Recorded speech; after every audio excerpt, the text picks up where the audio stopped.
Nama saya Amira, asal saya dari Singkur, kelas 6. Kelas 6 dari Singkur. Perkenalkan, nama saya Gesa Ditya Putra. Saya kelas 6 SD. Kelas 6. Dipanggilnya Gesa. Gesa. Salman, kita teh mau nanya, Salman rumahnya di mana? Di bawah. Di bawah, di mana di bawah teh? Di ada bak belok dikit, Oh, ada bak belok dikit. Daerah apa itu teh? daerah Tonggo. Daerah Tonggo. Nah, bisa gak Salman ceritain perjalanan Salman nih dari rumah ke sekolah itu kayak gimana biasanya? Biasanya ini kelihatannya capek. Apa Ya, Kenapa capek? Jauh apa gimana? Jauh gak? jauh lumayan sih, nanjak. Nanjak ya.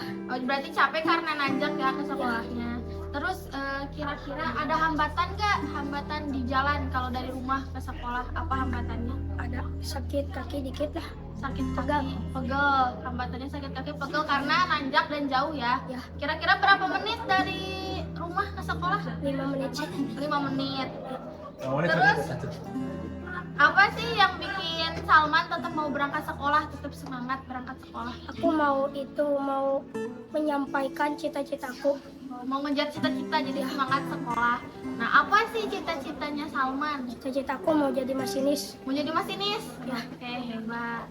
Udah paling gitu aja. Makasih ya Salman. Ya, sama-sama.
Bisa gak kamu ceritain gimana perjalanan kamu berangkat sekolah dari Singkur ke sekolah?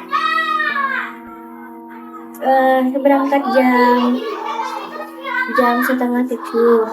Nah, jalannya lumayan, terus tapi nanjak jauh. Lumayan jauh. Berapa jauh kira-kira berapa menit kamu dari rumah ke sekolah? Palingan 15 menit. Ada sekitar 5 menit ya dengan kondisi jalan nanjak 15 menit. Terus apa hambatan kamu selama perjalanan ke sekolah gitu? Ada tantangannya apa? Nanjak, terus kalau beres hujan licin gitu. Kalau hujan licin. Nah, kan itu jalanannya nanjak ya, terus licin, lumayan jauh 15 menit. Tapi apa yang bikin kamu masih semangat gitu buat berangkat ke sekolah? Ya karena ya nggak mau aja sekolah. Mau sekolah gitu ya, pengen belajar, terus belajar. Apa sih emang cita-cita kamu gitu nanti di kedepannya? Mau jadi tentara. Mau jadi tentara, oke, hebat. Kayak gitu aja paling ya, makasih. Sama.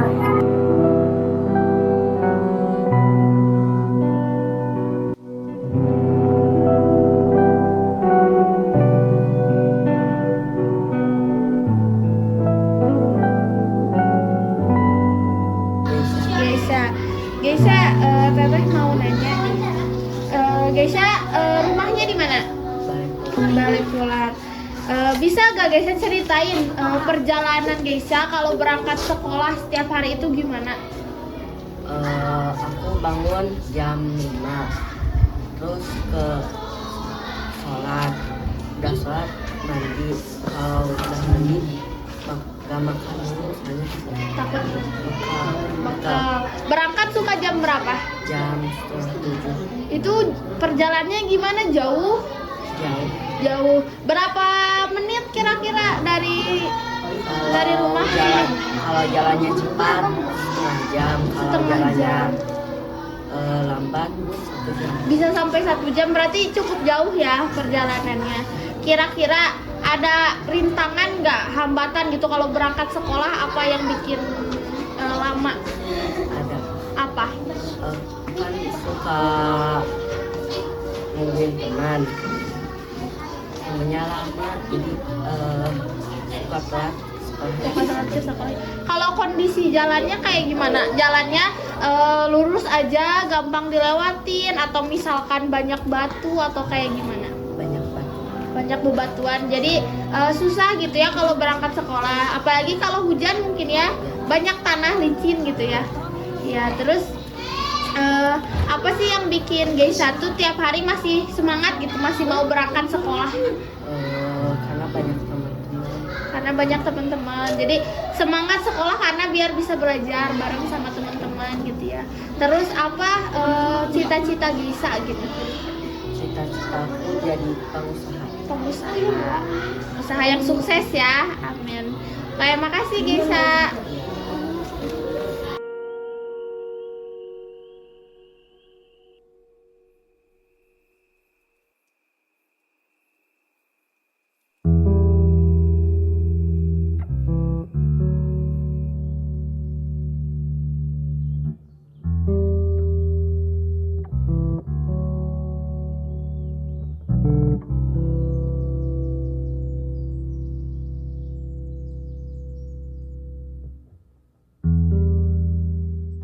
Tentunya kalau misalkan dilihat dari Medan gitu ya, pasti banyak banget tantangan. Pertama dari aksesnya, kita aksesnya kan masuk ke gang gitu kan, terus gangnya pun enggak yang rata lurus kayak gitu.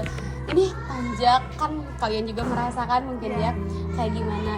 Itu sebuah tantangan, apalagi kalau misalkan terjadi hujan. Nah itu sangat benar-benar suatu hal yang kayak takut gitu kan, anak-anak kayak gimana. Terus kan kalau pakai motor juga licin kayak gitu. Nah itu dari segi medannya. Kalau yang kedua, tantangan di sini itu lebih ke buku pembelajaran. Di sini masih minim banget buku pembelajaran. Jadi utamanya gitu sih, dari semangat anak-anaknya. Terus emang keinginan juga, kayak misalkan gini, keinginan anak-anak yang di kota saja bisa merasakan hal yang unik, misalkan hal yang luar biasa, kenapa enggak di sini juga. Nah jadi kayak itu yang paling mendorong saya untuk ingin meng-up anak-anak di sini. Kayak meskipun sekolahnya terpencil, tapi anak-anak harus luar biasa. Dan alhamdulillahnya kemarin ketika ada perlombaan, meskipun emang tingkat kecamatan ya, tapi sangat luar biasa. Dapat anak-anak mendapatkan juara-juara gitu. Ada yang juara 2 biantara, juara 3 olimpiade matematika. Terus ada dari kreasi seninya ada Kria, itu juara harapan kedua kalau nggak salah.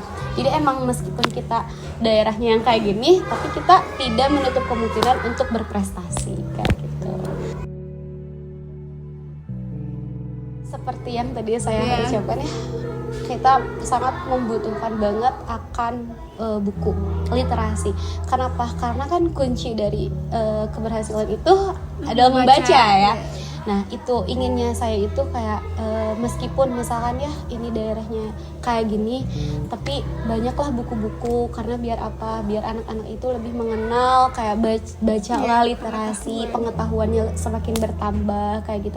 Terus selain dari buku misalkan fiksinya misalkan non-fiksinya juga ada gitu, kayak misalkan buku pelajarannya lebih terpenuhi lagi kayak gitu, karena itu adalah salah satu hal yang sangat dikatakan sangat sangat dibutuhkan banget gitu, karena kalau misalkan kita tidak ada buku, bagaimana gitu.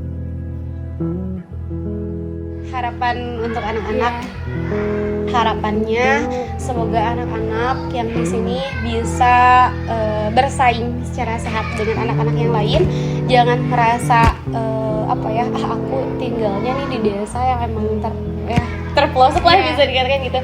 Tapi jangan menutup semangat mereka, kita harus tetap bangkit, harus bisa membuktikan bahwa meskipun kita berada di tempat yang seperti ini, tapi kita bisa bersaing dengan anak-anak yang lain, kita bisa berprestasi, kita bisa menyelaraskan, menyamakan gitu. Karena dan juga saya inginkan banget itu kayak pemerintah itu melihatlah, jangan hanya ke kota-kota saja meliriknya, tapi juga ke masyarakat yang seperti ini. Biar apa? Biar semangat anak-anak pun semakin bangkit dan semangat lagi.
Thank you.